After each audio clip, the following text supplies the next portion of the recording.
Hey, welcome to the Entrepreneur Experiment podcast. I'm Gary Fox. This week, I'm chatting to Peigin Crowley, the founder of this brand right here, Ground Wellbeing. During lockdown, Peigin took 20 years experience as a high-end spa consultant to create her own consumer line. She's now stocked in some of the finest spas all over the world and is also selling direct to consumer. I hear her story on today's podcast. But first, quick shout out to my sponsor, Sage. Peigin, welcome to the pod. Oh, I'm delighted to be here, Gary. Thanks a million for having me. You are my favorite kind of guest. You are the most organized guest I think I've ever had on the pod. Really? Headshots came over, logos came over. It was so easy to organize. Listen, when I'm at a day at the desk, I work at the speed of light because otherwise they live like monkeys on my back. All these tasks that build up when I'm blending or making product. And I'm in the studio and then I can see all the kind of admin tasks coming in. So when I'm actually at my desk for the day, I just keep clearing everything that's coming through so I can breathe. I like it. I must get you to teach me that. I'm still learning how to be good at that. What do you do? You mentioned you're in the studio and in different places. What do you do? So Ground Wellbeing is an aromatherapy brand that I make with about 30 different products that work with children and adults with anxiety, with sleep issues, menopause. We do lovely balms and oils that you ritualize into your kind of morning and evening routines to help you mind yourself really and focus on yourself and kind of help you slow down and connect with yourself. I love it. Very concise description as well. Very organized, Gary. Very organized. What? 30 products? That's a lot. How did all this get started? It's almost too many products, but every time we go left or right, there's another product. At the moment, we're making new products for people in active treatment for cancer and people in active treatment for fertility. So with essential oils, you have to be really careful, not just about what oils you select, but the ratio and strength of the oil. So it's always a moving beast. Well-being is so vast and everyone minds themselves in different ways, including children, teenagers, parents, older people. Everyone has a different, I suppose they're managing themselves through a different lens. So the products were vast, but I remember at the beginning of the journey when I pitched it to Brown Thomas, and originally I was building the brand literally as a pivot during COVID because the rest of my business had fallen away. So I was developing something that, while it was moving into a retail arena, which I was completely unfamiliar with, it was always being built so that it would fall very easily back into spas and hotels. And I would work through my comfortable lens of spa treatments and relaxation and kind of, grounding and breath work and all that side of the house. So the brand, although built for spa, it launched in retail, and no sooner was I in that arena, I learned so much more about brands that succeed in that arena. So as soon as the Christmas rush and launch was over, I was back to work producing products that I actually saw that weren't spa products, but pillow sprays and diffuser blends, more lifestyle products, being a huge draw during COVID. So I began to create and develop those after launching the body oils and the face balms and so on. So it kind of had a journey where, while I only meant to stay in retail temporarily while the spas were closed, it's now a space I'm much more comfortable in. It's a really fast moving space, but it's a really different type of customer and I'm enjoying it. I think you might have the coolest job description of maybe anyone we've had in the pod so far. Tell everybody what exactly you do, because it's very cool. So I would be a spa consultant, which is something I've been doing now for the last kind of 10 years. And it would be, I design and develop spas for the likes of Adair Manor, the Cliff House, the Merrion. And you can be lucky enough to work from the very beginning with the architects and layer in the customer journey and design the spaces and the treatments and the menu, and you do everything from forecasting and building a business plan and marketing it to recruiting the team, training the team, and really, building concepts within the spa that represent the landscape. For example, you might do a Colosov treatment in Adair Manor, which is just to help induce sleep and insomnia and manage jet lag. And you take inspiration from the grounds, like there's a 400-year-old cedarwood tree, there's rose, there's beautiful native ingredients, oak, and you build that into a therapeutic blend, which then gives you the opportunity to private label and supply the spa. So long after a concept and a consultancy project has ended, you remain connected to the client through private label supply. But when COVID happened, all projects I'd been working on a big project in Goa in India, one in France, Portugal, one in Mayo, County Mayo, and really as a consultant, you're the cream on any project, and you're not a staff member, you're not on the books, so to speak, so you're the first to be let go. So by the 12th of March, 15th of March, 17th of March, my projects were stalling. Obviously, they were very nervous about developing, and possibly the funding going into each project was hemorrhaging because of who knew what was going to happen with the world. So design work dried up immediately. Spa supply dried up by the beginning of April because the spas and hotels were closed.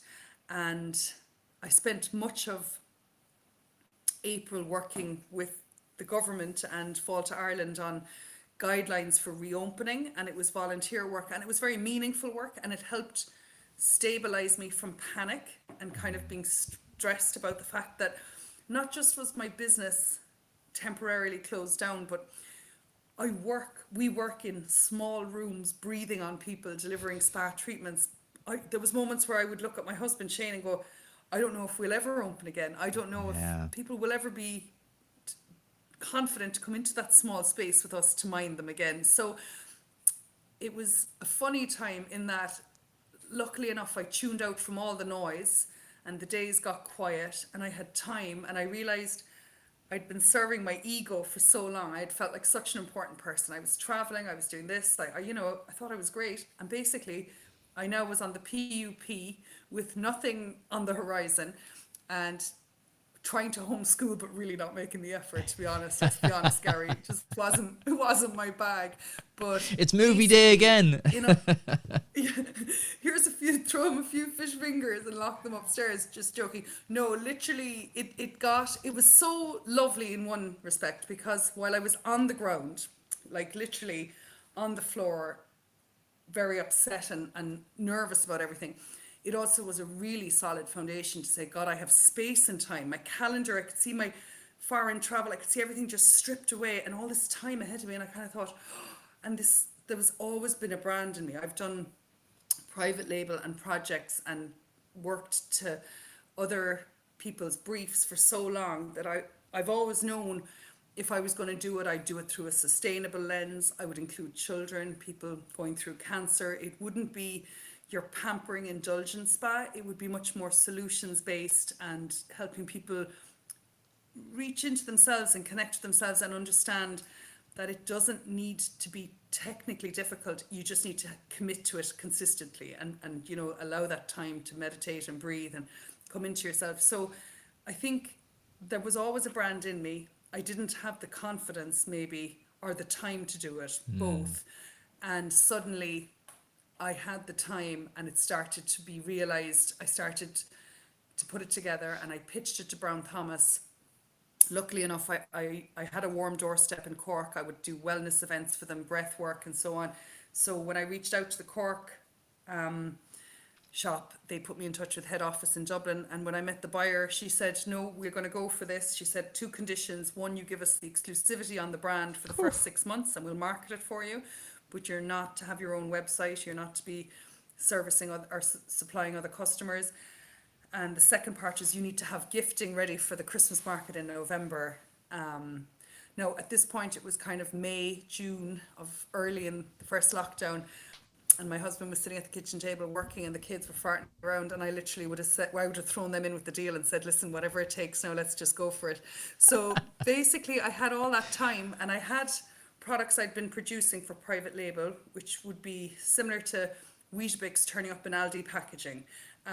So I owned the recipes. So I had about 10 or 12 recipes that I already knew were popular. People were replenishing and buying them again. And then it was just a case of fitting out the rest of the brand to fit it into a retail arena. And I kind of just went for it. And I could feel my ego rising up again, and I was doing these little moss walls and little blocks, and I was spending money on stuff, money I didn't have on stuff to make it look good and bring it up to a Brown Thomas standard. And I remember there was days at that Christmas that I would stand at the counter in Brown Thomas, and people, you'd be on floor 2 where all the candles are, and there was something magical. There was a lot of Irish brands coming to the fore, like Le Bougie from Kinsale, Foyer from Sligo. There was Rathbourne's in Dublin and Clune Keen from Galway. There was just a beautiful sense that people were buying Irish. Yeah. But sometimes they'd come up the elevator, walk straight past me and my little moss walls, and they'd go over to other brands picking up their diffuser blends and their pillow sprays like I told you about. And that's where I felt, oh my God, I'm really learning what people are buying. I'm with my customer. So it was an amazing live market experience research. that You were way. getting paid to do market Yeah. research. Incredible. I know. And with very interesting, such a diverse set of customers. So it was a great experience. You went right to the top when you started. Pitching to Brown Thomas as your I first was client. lucky. That's fairly... I was brave. I Yeah. guess, Gary, do you know what it was? It was like, okay, so the shops are actually literally closed. So who has the biggest database with the most money? And literally, that's what I went for. I also felt Brown Thomas were moving into a space of well-being. They were bringing in their yoga mats, their water bottles, their head plan journals. It's a space of growth and engagement right now, and people... we're all working with each other. We all complement each other. It's a really nice space. So, no, I was incredibly lucky. And they marketed it really well. We had we sold out online before we launched on counter. And we sold out about 3 times that Christmas. And there was Wow. nights I come in the door, you know, we bought, you'll laugh now, we got a hand truck, you know, one of those pushy things that you load up the boxes. I mean, I really thought I was the bee's knees. But there were nights you'd come in home and... your raw materials would have arrived that day. You would literally put the dinner on, you'd do a batch of oils, you'd have a hot port, the fire would be on. And I'd be looking at Shane packaging up going, is there a smell of bolognese off these oils? Like, it was so homegrown from the kitchen table that there was a perverse moment where we would laugh through it. And my mum, who was in our bubble, would rock in, and you know, we called her head of bath salts. She'd be in the corner stirring the bath salts, and we'd all be looking at each other laughing.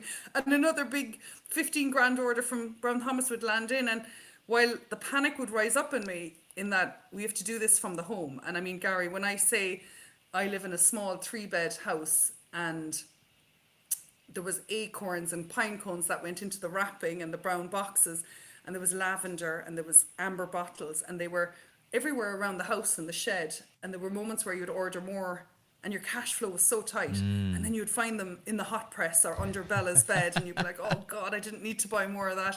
But it was always as stressful as those elements were. I was so proud to be able to do this and deliver this from my home at a time where we couldn't go or do anything else. And my family just got behind me, and it was a brilliant time in my life. Really good. They're the magic moments, weren't they? When you're just starting off and everything is just a little bit rough and ready, and if you can embrace the chaos, it's a magic memory to have. What It is. you moved at the speed of light there, because you're saying, you know, March was lockdown, then May you were doing this, and that Christmas you were selling out. Like, where did all this come from? Was this stuff you'd been planning in your head? You kind of alluded to it earlier, your previous work. So. You kind of had the basis for it there.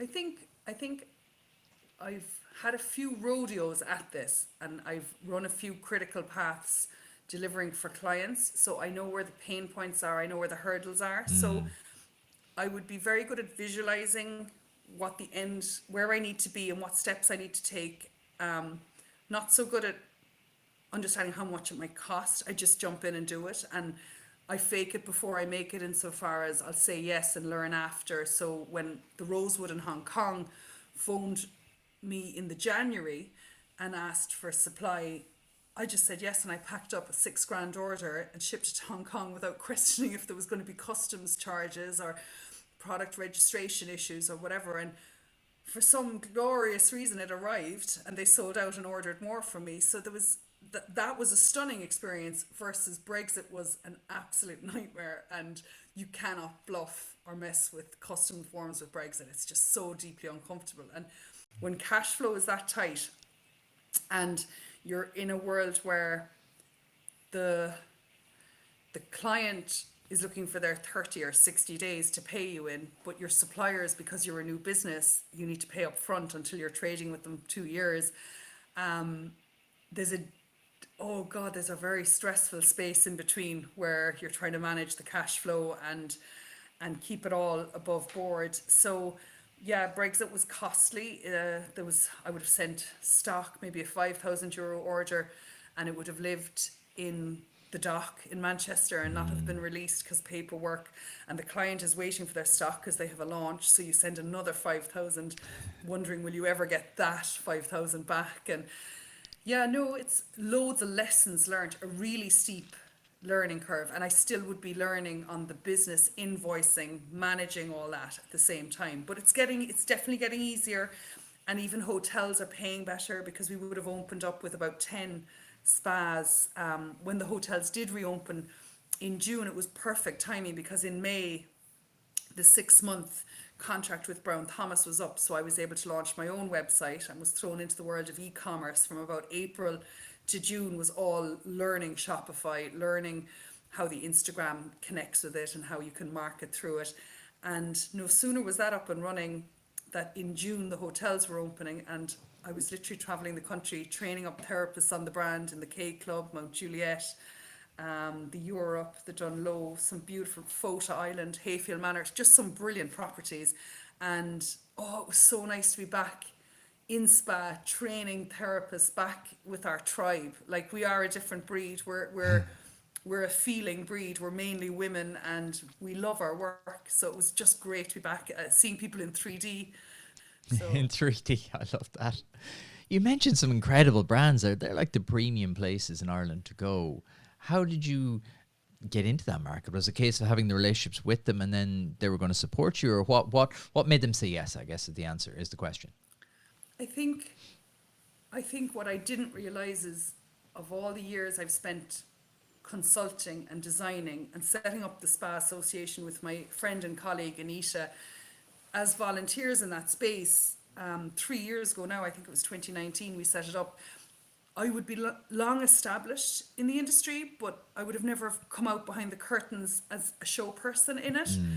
I've always been a behind the scenes person. So when it came to press and journalists, I would have met them on behalf of clients to talk about the project, but never, it was always the project. It was never about me. You made the star of the show, the hotel or the spa. So by the time I was doing my own brand, the journalists were like, oh my God, you're coming out from behind the curtains, you're putting your own name here, we're going to put some wind beneath your wings, we're going to look after you. And they did. And it was incredible, the amount of press and traction I got. Because I think the story just resonated with people. I wasn't a housewife blending oils. I was someone who understands well-being in a spa environment, who now needed to bring it to a home environment. So it was quite expert and specialist, and I think it resonated with people. And I think the packaging being unisex, being familial about bonds and connection, and just simply the power of touch and minding each other and gifting each other, saying it with wellness instead of flowers, wishing someone a good night's sleep. It just landed well. So by the time the spas, to be fair, they would have connected with me saying, we want to work with this. And my job was then to limit it just to one spa in Kildare and one spa in Kilkenny. Cork was tricky because I'm friends with them all, but we've done our best. We're in the old head of Kinsale, which is gorgeous. But it's, and Fota and Hayfield. Like, I know these teams of girls. I've judged for the Tatler Spa Awards for years, so I know the best therapists and the best spas. So I was just so lucky that they all trusted me to bring the brand in. That's incredible. Like, there's so many lessons in that, like in literally just that last couple of minutes, like years of insights just crystallizing at the moment to bring the business to light. There's also something there about giving a lot first. You give a huge amount to the industry, to media, to people. And then when you do have an ask, people are so happy then to give back to you. Like, there's so many lessons there for entrepreneurs, because a lot of entrepreneurs launch and then they're like, just can't get any interest, can't get any attention, can't get this, can't get that. But there's so much work. There's years of work that goes into this before you can suddenly just become an overnight success. 100%. And you've nailed it. And it's not by chance, and there's definitely timing. I mean, luck connects with the timing of two things. That well-being was coming to the forefront. People were addressing sleep issues and stress and anxiety. People were supporting Irish, and that was the trump card. That was where 5 years ago I would have been too nervous of people begrudging me for coming forward on this, or not supporting it, or thinking, who does she think she is? And I would have suffered imposter syndrome in that space. Whereas between COVID happening and knowing that this was a now or never moment and put food on the table situation and put all our life's savings and borrowing from my mother and my brother, the Irish support of strangers, like complete and utter strangers who would have read about it in the Examiner on a Saturday morning and come into the counter on a Saturday afternoon and stocked their hands up and said, fair play to you, girl. I mean, that was heartfelt. That was the timing of that was very lucky, I will say. That was luck.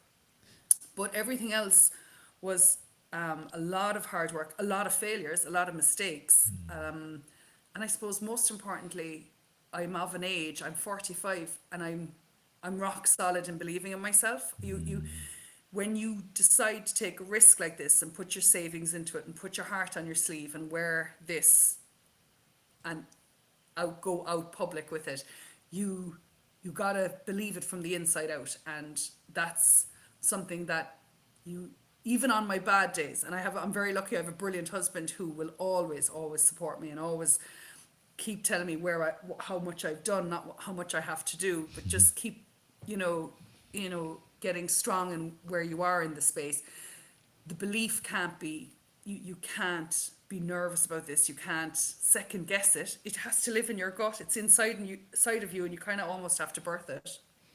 That's incredible. Like that experience just coming to the fore at the right time. And you mentioned luck and timing and everything kind of coming together in the Buying Irish.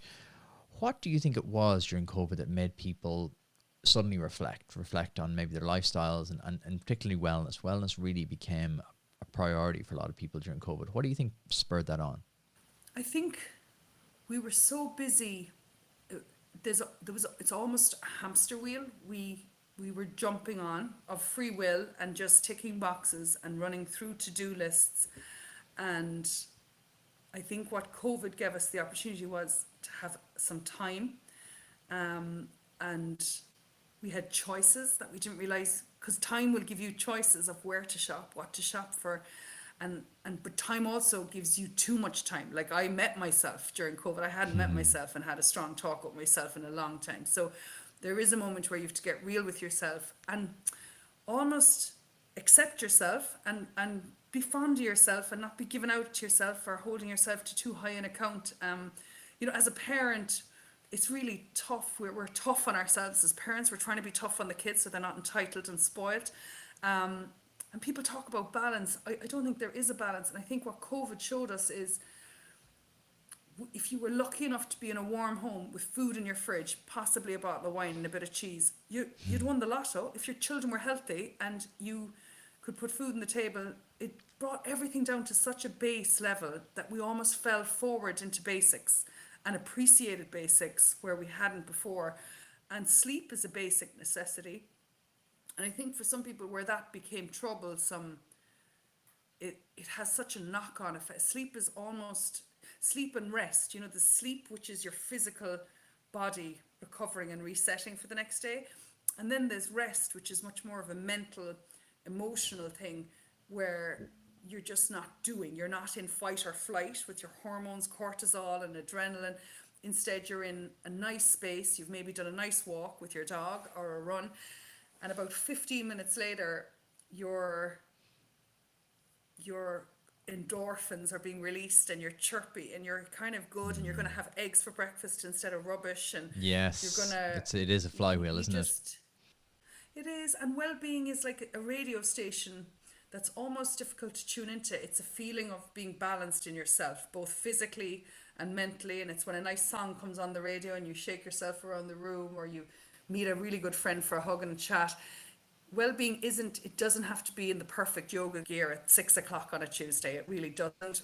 Well-being is putting yourself first a good couple of times in the day, where you connect with yourself and your breathing and your physicality, and you appreciate, you become grateful and you appreciate it. So I think sleep lives in that cycle, rest lives in that cycle, and if we don't honor them, it's very hard when you think of all the hormones, and we have lovely serotonin, which we produce in the gut.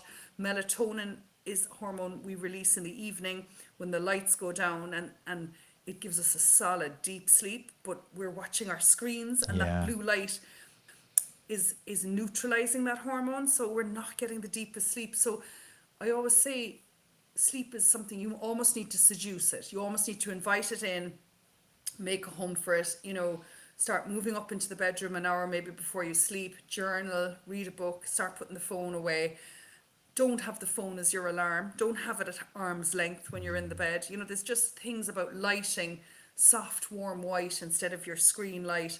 And it's just understanding no spicy foods, just the things that will aggravate your sleep, because sleep is, when you combine it with aromatherapy, essential oils, because they live in our scent, and scent is so deeply connected with memory, is that when you ritualize oils in the evening and a pillow spray, subconsciously your body absorbs that smell and it moves into, oh, we're going to sleep now. And the memory is you just Okay, relax, and the yes. body, you sedate, you literally sedate. So sleep is, you sleep or you don't sleep, or you have a really good sleep and you work hard for that good night's sleep. And the more memory you build on having, like, if you sleep well for 3 nights, you're going to sleep well for another 3 nights. Like, it's something, it's habitual.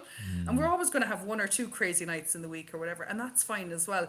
But if you get a run of 3 or 4 really good nights sleep, you feel like a different person. You see the world differently. Things don't upset you or come in on you when you've slept. So it's really important for anxiety. It's really important for physical health and lymph. It just, the flow and movement of our bodies and the energy we have to build a sleep pressure during the day. You have to move during the day. You can't sit at a desk all day long and then expect a lovely sleep pressure to arrive in.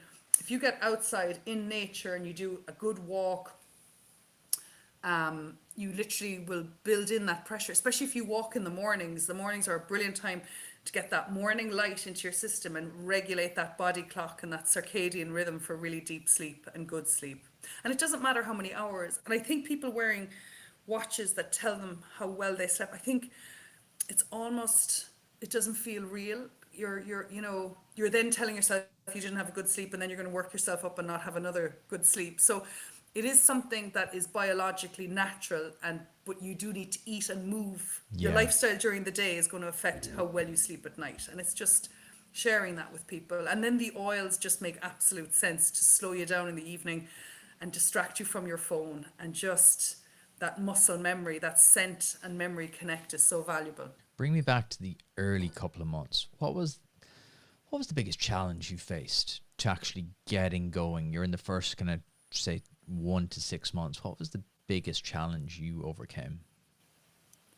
I think it was capital. Just I had underestimated the cost of insurance, the hidden costs when you're doing a business. I think when people see a brand land and it's a product and I'm charging €30 for it or €40 for it, and they just see the product in itself. They don't see the design work, the printed materials work, the inventory you have to carry in order to be able to deliver and produce, and the hidden costs like insurance and website development, Instagram and social media management.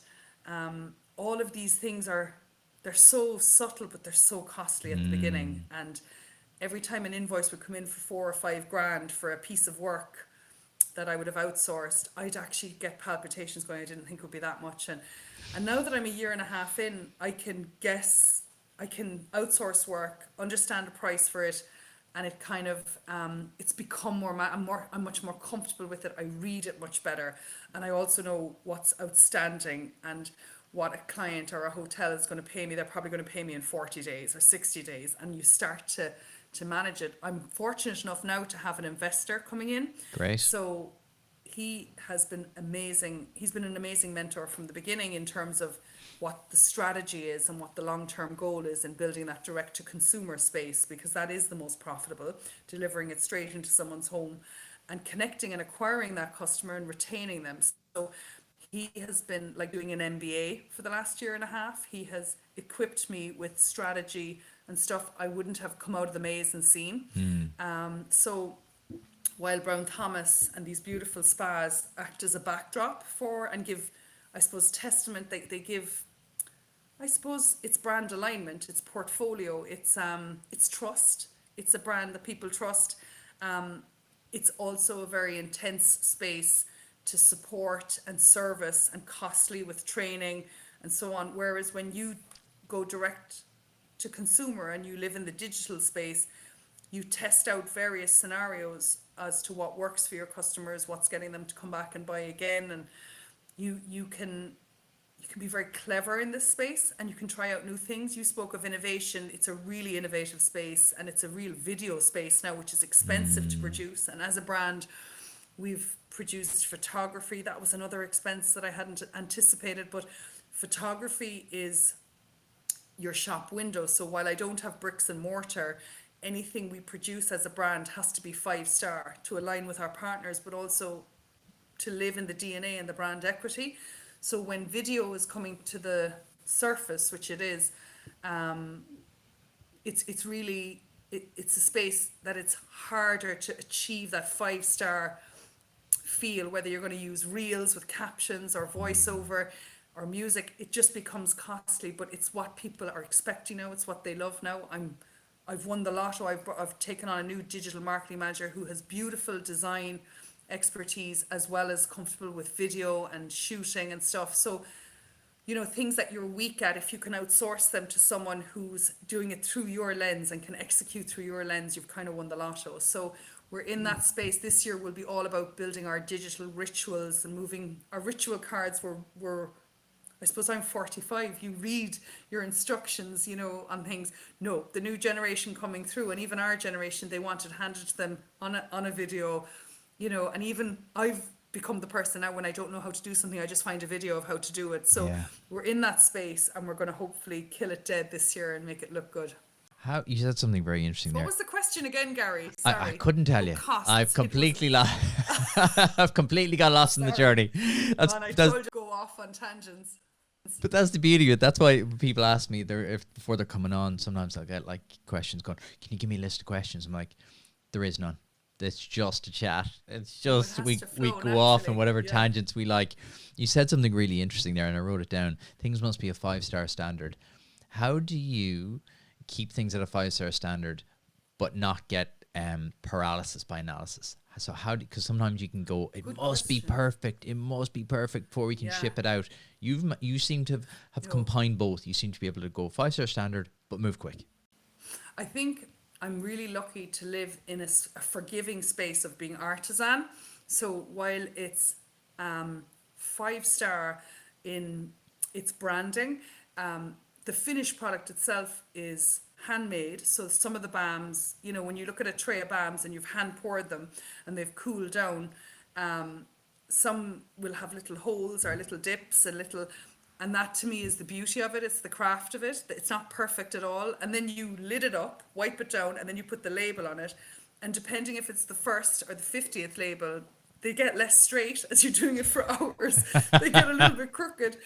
And when that happens, I think at the beginning I was very uptight about it all and I was stressed. I was sourcing a label machine. It needed to be perfect. And then I kind of got fond of it. It's an extension of yourself, and I'm not perfect by any stretch, Gary. And the products aren't perfect, but they have heart and they're handmade, which is a lovely thing to be able to say about your craft and your product, that you're dead proud of it, even though it's not perfect. So while it's 5-star in its positioning, it's definitely, it's homegrown, it's artisan, but it's done with a heart and a half. Yeah, that's a really interesting insight into it's 5-star, but it's artisan. There's a human element to it. I think we kind of forget that sometimes because you just see it on the shelf and you just pick it up and you don't really make that connection. Whereas things like yours, there is that connection. There is that kind of that heart to it, and it is. And people do seek out products that are 100% natural. People do understand that chemicals going into our body, you know, it is worth seeking out the rawness of products that are 100% natural. They're not perfectly, you know, the way a cream can be perfect. Balms aren't. They can have a feeling, a rawness in them, but it's so wonderful that it's like eating real butter. It's the only way I can describe it is is when you use natural products, our bodies assimilate it, process it, it has cause and effect.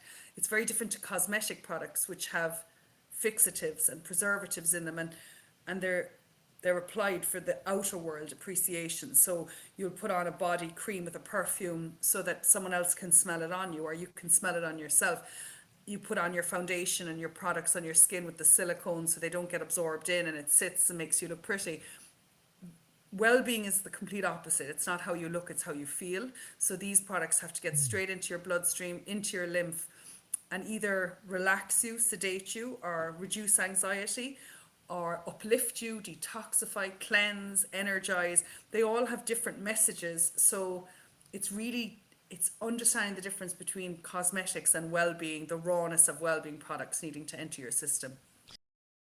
What have you seen since things have started to reopen? Okay, things are starting to come back a bit more normal now. Things aren't still fully normal. What have you seen in the industry, or what kind of trends and patterns are you now spotting that when spas are now reopening and hotels are now reopening and shops can now reopen fully? What are you seeing in the industry that you're kind of going, okay, this is an interesting new trend?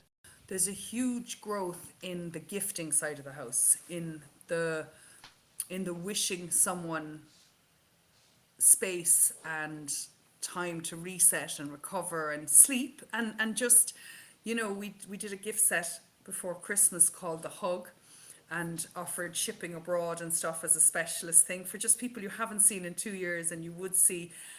So the psyche of gifting and who we would have gifted previously to and what we would have gifted previously has all changed, and because we're all shopping online now, we're shopping and gifting for other people, and we do personal gifts with our notes. We handwrite them, so it is very similar to receiving flowers with a handwritten note.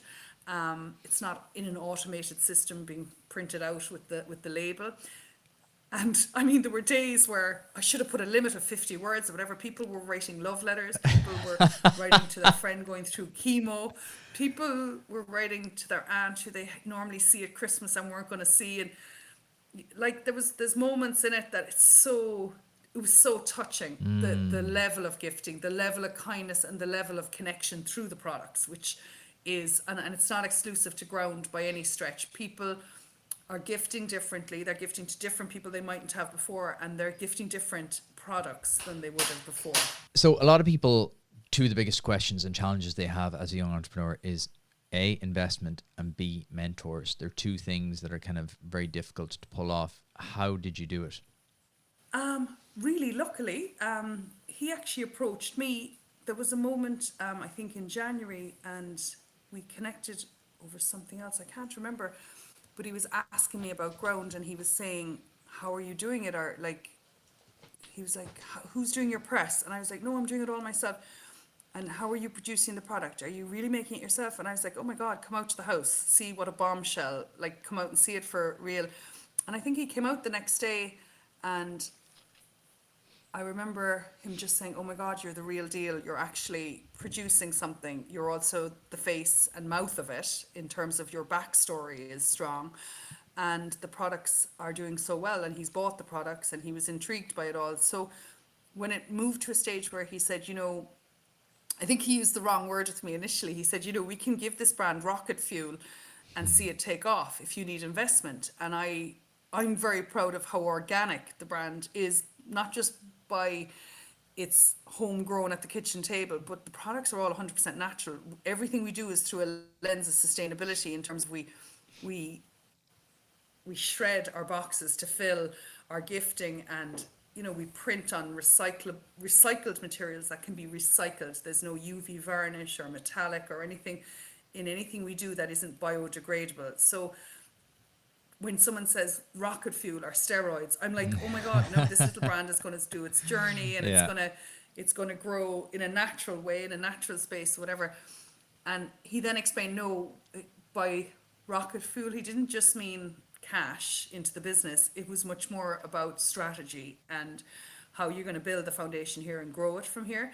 And it was almost like, I can only describe it as like taking a Valium, because it made so much sense what he was saying. And suddenly I could see that the vision of what the brand is could grow from strength to strength if I applied energy and resource to this space, not just everywhere, but if you tightened up and narrowed down exactly where you want to be in 3 years, then these are the benchmarks you need to be hitting. This is your KPIs. This is so. When you say mentorship and investment, it's rare you get both in the same person. And I've been extremely lucky that he came in early, I think at the time he could even see me making mistakes, and he was very generous in steering me in a gentle way that didn't put me off. So I always say, if you throw enough mud at my wall, some of it will stick, and I'll actually wake up in the middle of the night going, you know what, he's actually right there. I need to do this, that, and the other. So his approach is excellent. His experience in the industry and the space is perfect. And he's hands off until I go to him with a couple of questions and stuff. So he doesn't take the oxygen out of the room on me, which is very important.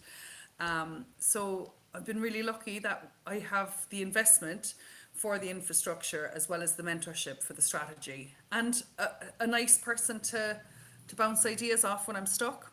I think that's a really interesting insight, because people are often trying to find like the one way, there must be one way to get investment, there must be one way to get mentorship. And generally it always seems to be the way that you've done it there. It seems to be organic, because it's like a marriage. You have to kind of get to know each other and see where they're trying to go almost. And where they're trying to go. What am I trying to do? Do we click? Do we not? You know, can we work together? Can we not? It seems to be a very organic process, and that's what I would seem to have happened for yourself as well. I almost have to try and imagine myself having a row with him, trying to see what would happen now if we had a row or whatever. We don't.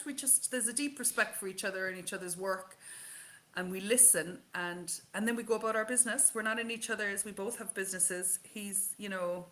He's longer down the track in this space than I am, and he's been extremely successful. So I count myself very lucky. You seem to be exceptionally busy, and one thing I ask nearly every guest is, how do you plan it out to make sure it all gets done? You kind of hinted to it at the very start, and I was complimenting how organized you were. How do you make sure it all gets done, especially as a bootstrapped early stage entrepreneur? It can be very complicated to see. You said it yourself, am I working on my business or in my business? So how do you do it? What are your systems and strategies? So I think I am very busy. I'm too busy for someone who's talking about wellness all day long and balance and rest.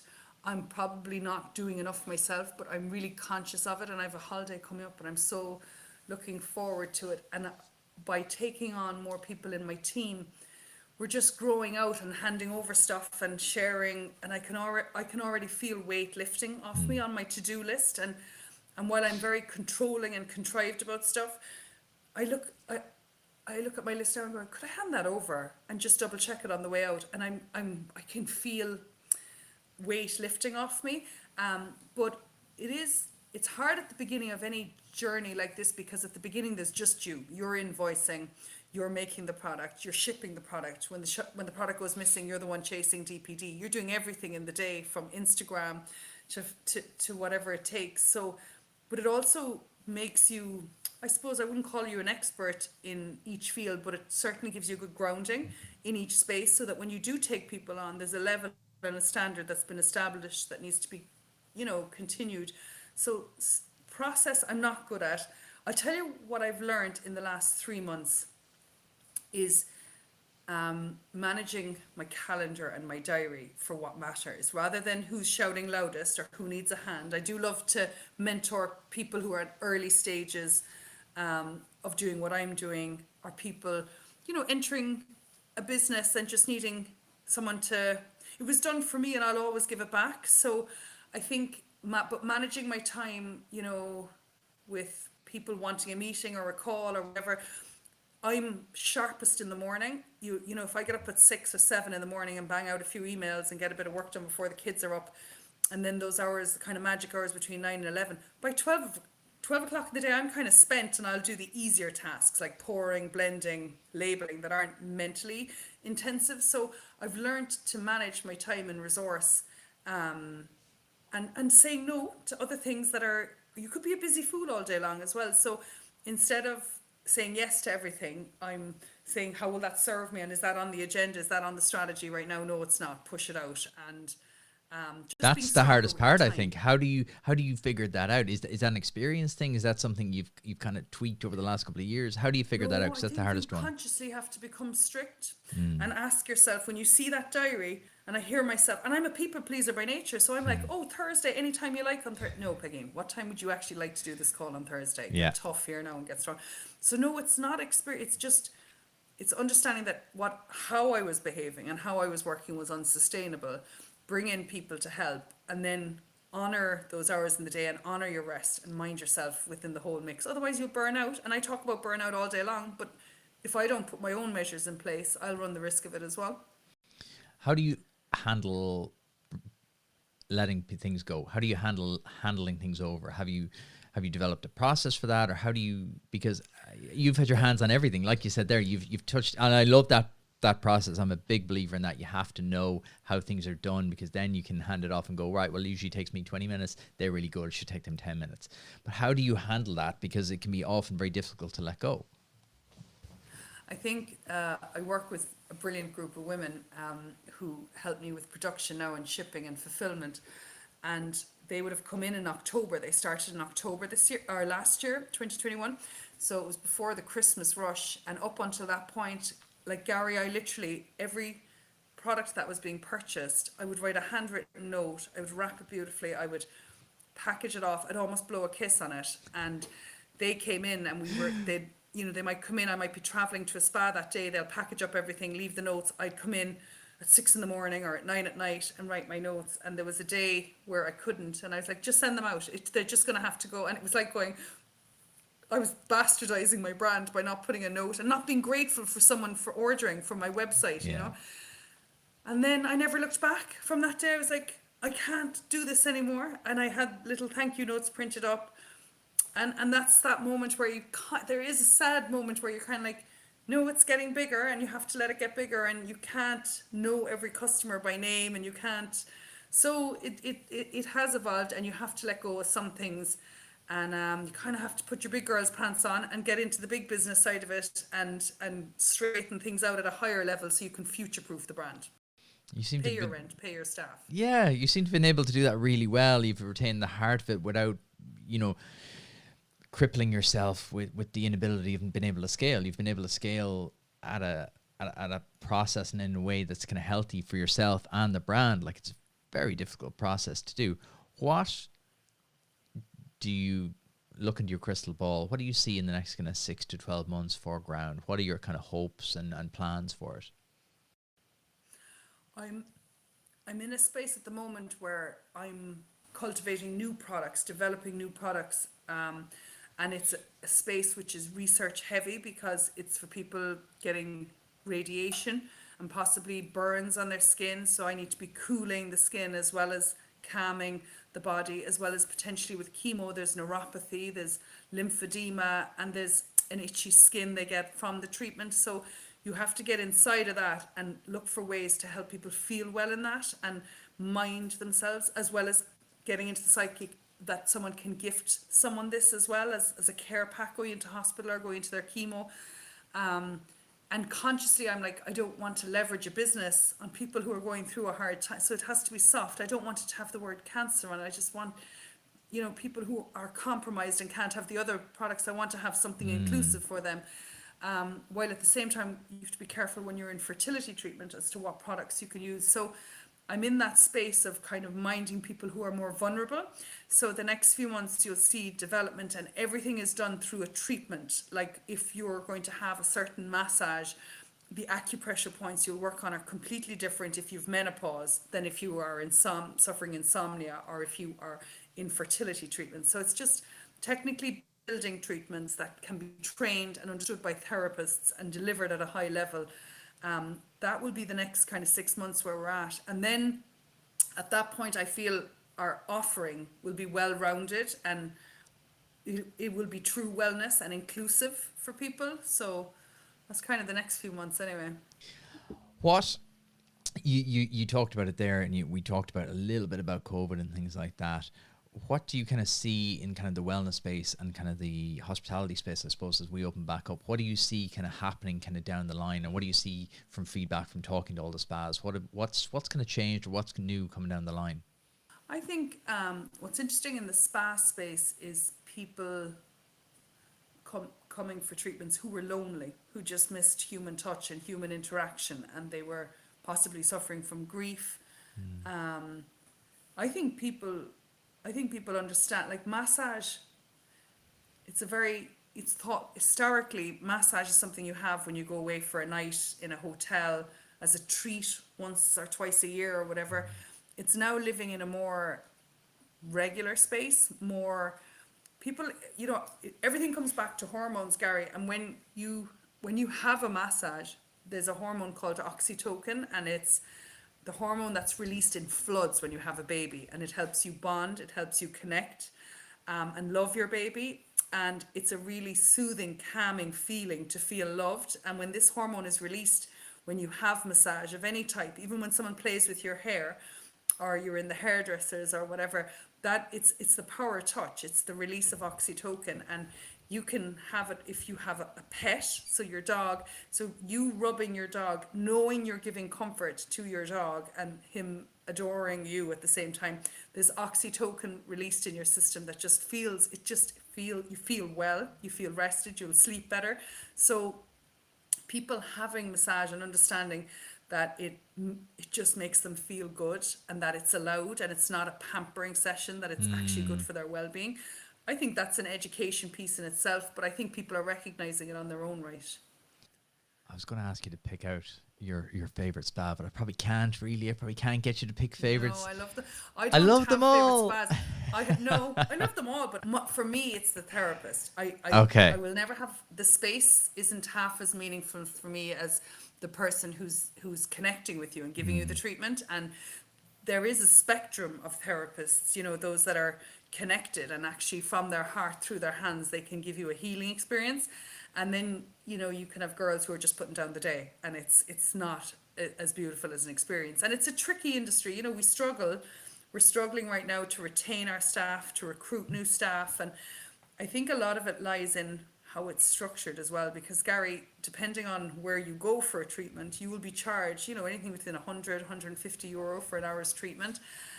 And you could go in with your wife, and you could have Joan with healing hands, and your wife could have Nora, who's just come out of college yesterday, and you're both paying the same amount. So unlike going into Peter Marks, where you have a stylist who's 10 years experience, who you'll pay 100 euro for a haircut because they've done 10,000 heads, your junior, you'll pay 27 euro for a haircut, and you'll take the risk. So spa, the business model in the States is a lot stronger than here. And we're probably going to need to move over to that side, that you're paying for experience as well. And it's an interesting space. It's a struggling space. I won't lie to you. We are having trouble, but I think hotels have spas, and they want the spa to be business and profitable as a business within the business in its own right.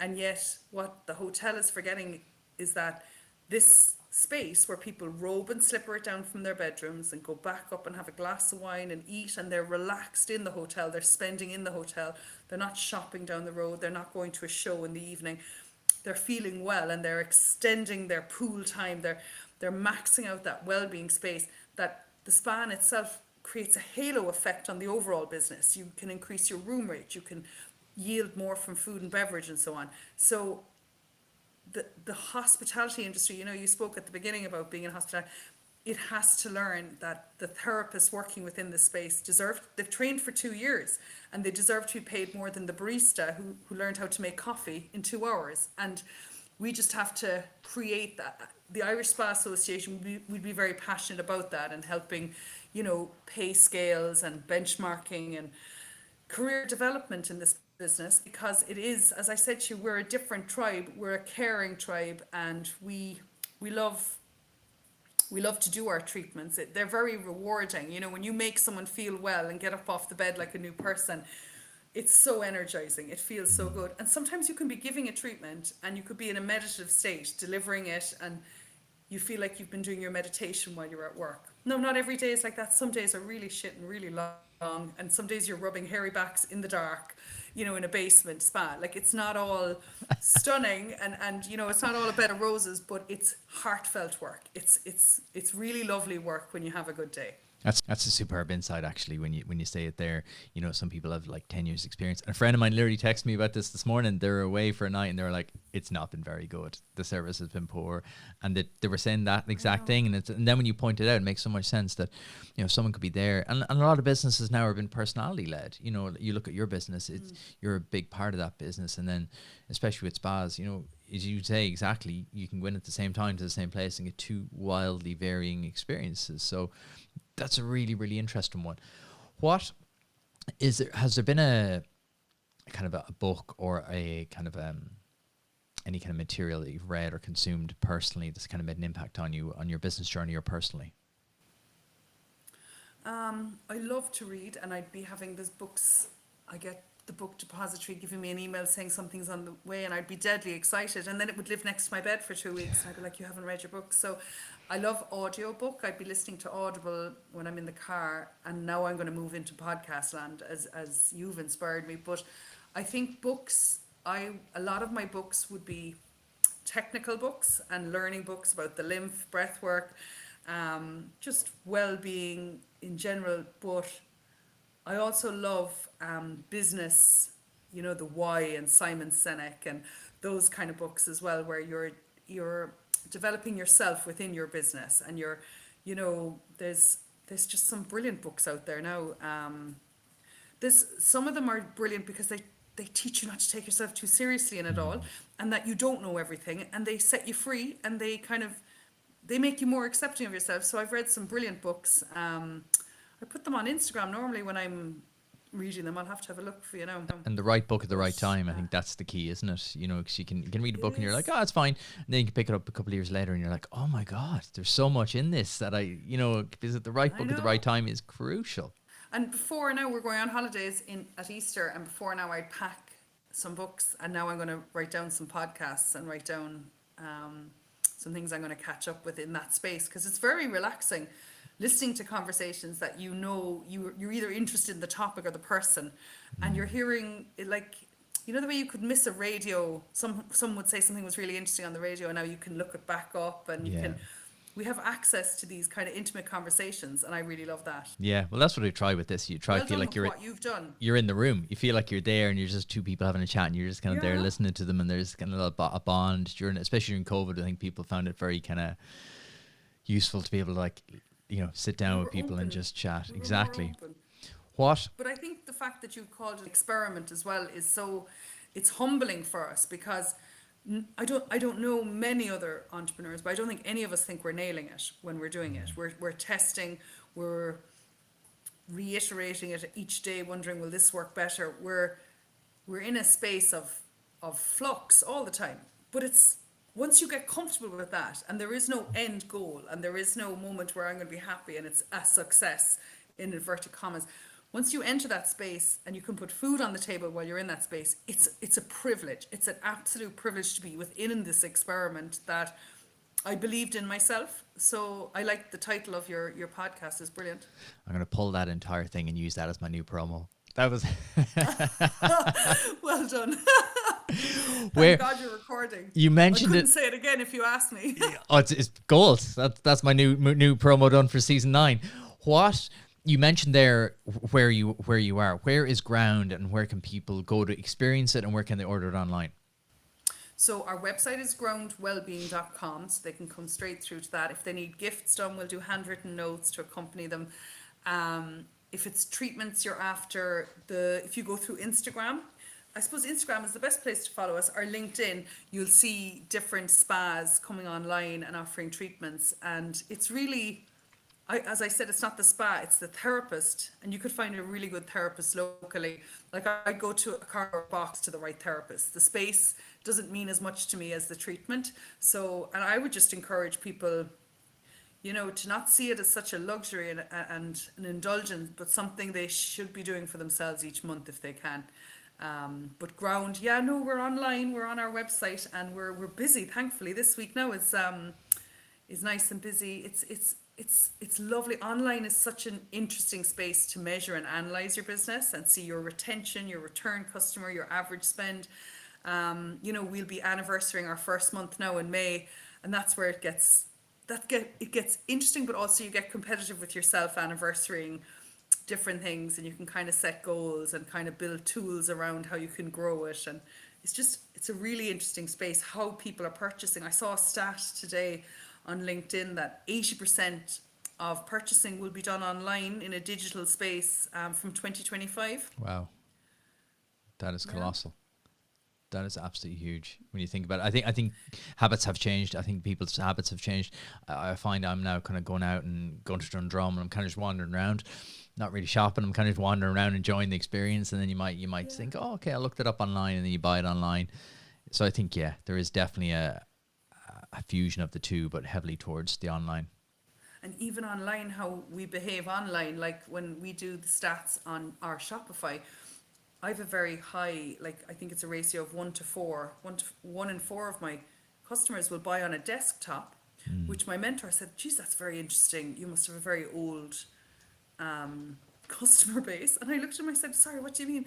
I said, if I'm purchasing, and even though I have Apple Pay now and PayPal, and I can click, and just buy, I don't need my card now and my glasses to do a purchase. I still feel on the mobile, I've lost out on the experience. I still want to get on the desktop, see all the choice of colors, see all the sizes, I just feel the desktop experience is better. So he said that's a really older person's mentality. God, I'm showing my age as well. I'd be the same. I'd always kind of look. I'd be on the couch like scrolling through, and then I might walk over to the office to grab the laptop to get it because I like seeing. I think it's the real estate. It's just seeing seeing more stuff. I'm like, okay, shopping more than just seeing it in a tiny box on my phone. So. No, it's a really interesting way to analyze your customers and the demographics and a million other things. The insights you get when you ask it the right questions is just really interesting. Class. So your Instagram, just mention what that tagline is. Instagram, it's ground_wellbeing. Perfect. Great. Listen, Peigin, thank you so much for coming on the pod. I really enjoyed the chat. Gary, loved every minute. Thanks a million, man. Take care. Bye-bye. I hope you enjoyed my chat with Peigin. If you like content like this, subscribe to the channel right here. You'll get some of the best content on YouTube about entrepreneurship and starting your own business. You can also listen to last week's episode right here. I'll see you back here next week.